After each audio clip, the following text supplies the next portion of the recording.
Speed is only useful and awesome if you know what you do and if you can use... Check my fingers. To know your fretboard. Speed must not be your main goal when practicing. That's very important.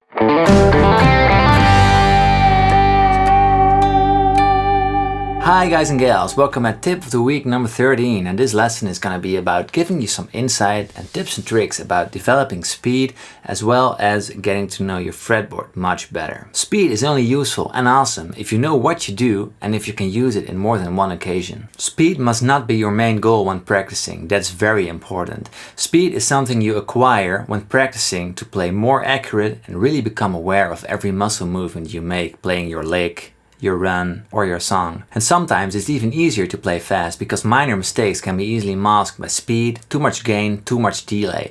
Those mistakes will always come to light. So be aware, don't practice with too much gain, too much delay, and just start off slow. In this lesson I will be teaching you 4 identical licks but played in 4 different positions on the fretboard. This way you will use different fingers, different picking patterns, so you will learn to play fast in every occasion. And this way you will get a better idea of how the fretboard is made up, where your scales lie, where your licks sound good, and most of all, how all strings and frets relate to each other. It's just a G major pentatonic scale in an upward motion. 3 notes up, 1 note down. 3 notes up, 1 note down. 3 notes up and 1 note down, etc, etc. And that's the lick I will be teaching you today. So, in 4 positions, here is the G major scale. So at first we start off low on the G with our pinky. And I know lots of you guys have trouble playing with your pinky, but you should not be afraid, because if you just start off slowly, you will sound better by the minute, I promise you. So, you start off on fret 5 on the D string, which is your G note. That's very important. You need to know where your root notes are. The G, over here, and over here. Those will be our starting positions. So G with our pinky and the second note with our index finger on the G string. So that's your 2, 1, 2, and 3. The 3 is the 4th fret on the 3rd string, the G string. So fret 5, fret 2, and 4 on the G string. And then your middle finger plays D, the 3rd fret on the B string. And then your pinky again plays the 5th fret on the 2nd string, and then you end your 1st octave with your middle finger on the 3rd fret of the 1st string, the E string. Okay, so that's our main octave, our 1st octave. But the pattern is like this: 3 up, and then 1 down, and then 3 up again. 1 down, and 3 up again. 1 down.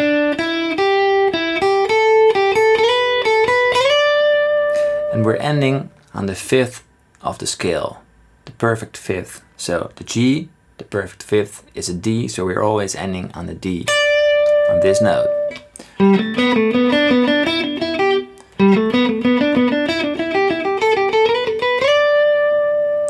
So you need to pay close attention to my fingers and how they move. They move very, very little.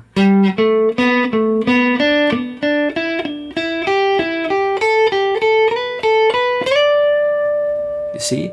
And that way you should start as well.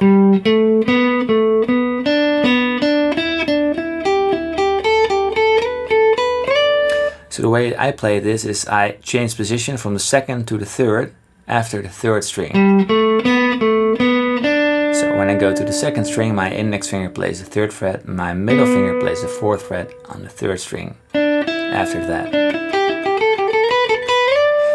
So I end here because all the licks end here, so maybe it's not that logical to slide up on the 1st string, but since the pattern is up, up, down, up, up, up, you can easily slide.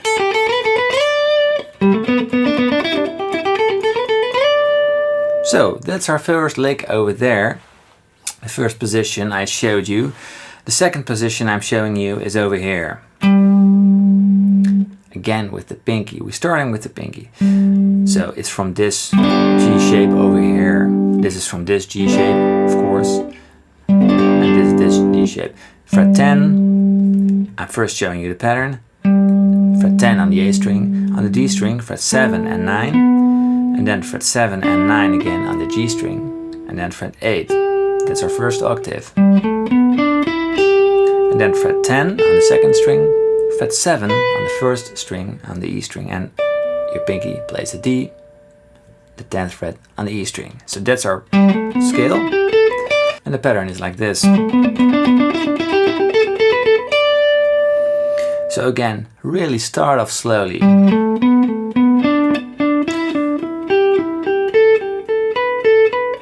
And see how little I am moving.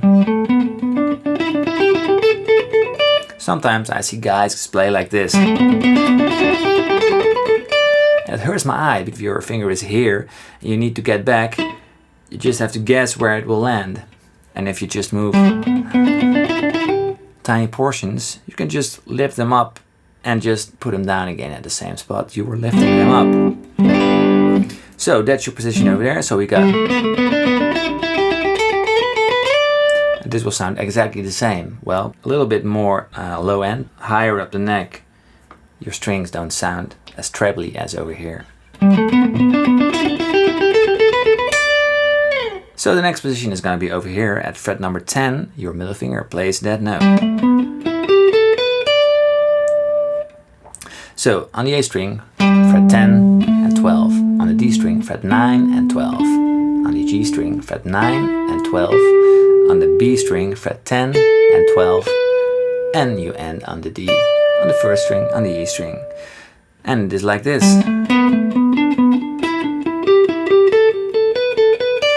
This one is pretty difficult to play because your pinky needs to do a lot in this position. He plays all the 12s. Of course you can just play like this. But that's not the exercise right now. We need to play with our pinky and we need to keep our position. So fret 9 is played with the index finger, fret 10 the middle finger, fret 11 the ring finger, and your pinky plays fret 12. That is the exercise, so don't change that around, please. So a little movement, and your right hand as well. Keep it between the strings and not going all the way up and down.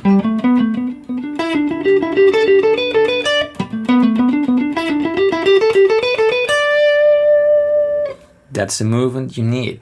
So, and the next position is over here. Maybe you guys know it as the E minor pentatonic, but then we're starting at the G note, which is basically the same scale, but then we call it a G major pentatonic. And we end up on the D over here. So it's 15 on the E string, 12 and 14 on the A string, 12 and 14 on the D string, 12 and 14 on the G string, 12 and 15 on the B string. You can always end with 12 and 15 again on the E string. That's your G pentatonic right there. So, you see how, check my fingers.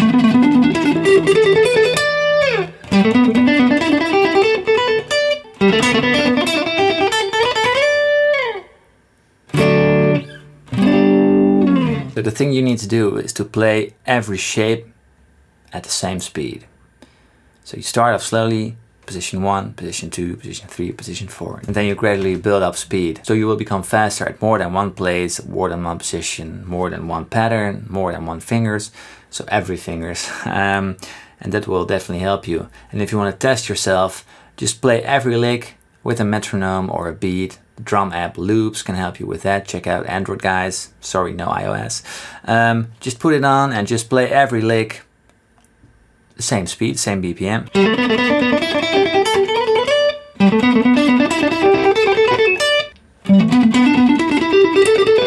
Okay, and that was tip of the week number 13. So if you enjoyed this lesson, please click the thumbs up and hit the subscribe button to follow this series. So if you got a question, I can answer those in the next tip of the week video. So feel free to ask me anything about music. So make sure to leave your comments in the comment section and the best ones will be answered in the next video. Have a nice day and see you next time with another tip of the week video. Bye bye.